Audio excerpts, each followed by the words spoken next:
Man City still has a vital advantage in the championship race with Arsenal. Man City is only 5 points behind Arsenal in the Premier League table while both teams have yet to meet. Therefore, the Premier League title is still in the hands of Pep Guardiola's team. It seemed that Arsenal could have extended the gap to 10 points this week.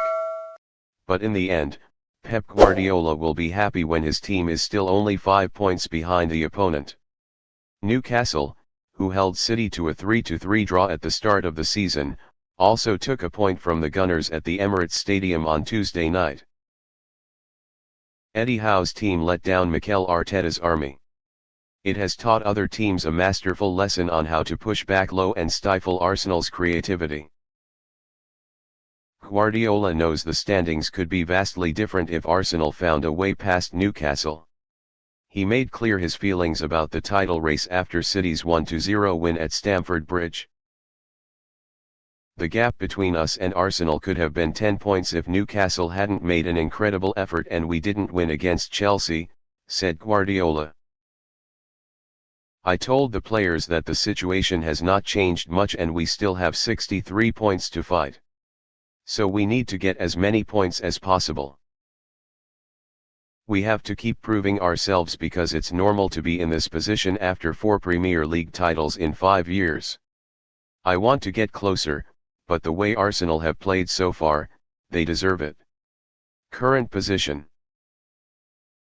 Thankfully for Man City, the win over Chelsea combined with Arsenal's loss of points has now regained momentum in their favour.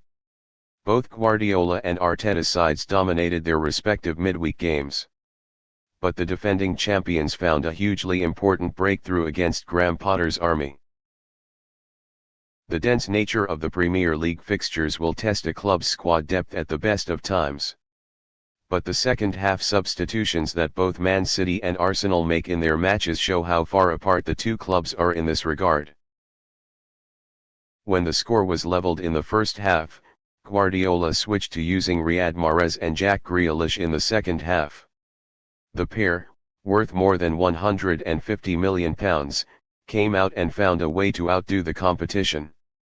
This pair combined to score the only goal to bring 3 points for Blue Man. Meanwhile at the Emirates, Arteta only substituted one person in the whole match. Takehiro Tomiyasu replaced Ben White at right back.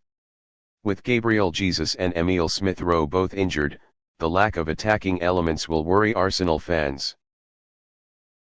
Jealous looks at Man City's bench, which features world champion Julian Alvarez, will only add to any concerns Gunners supporters may have.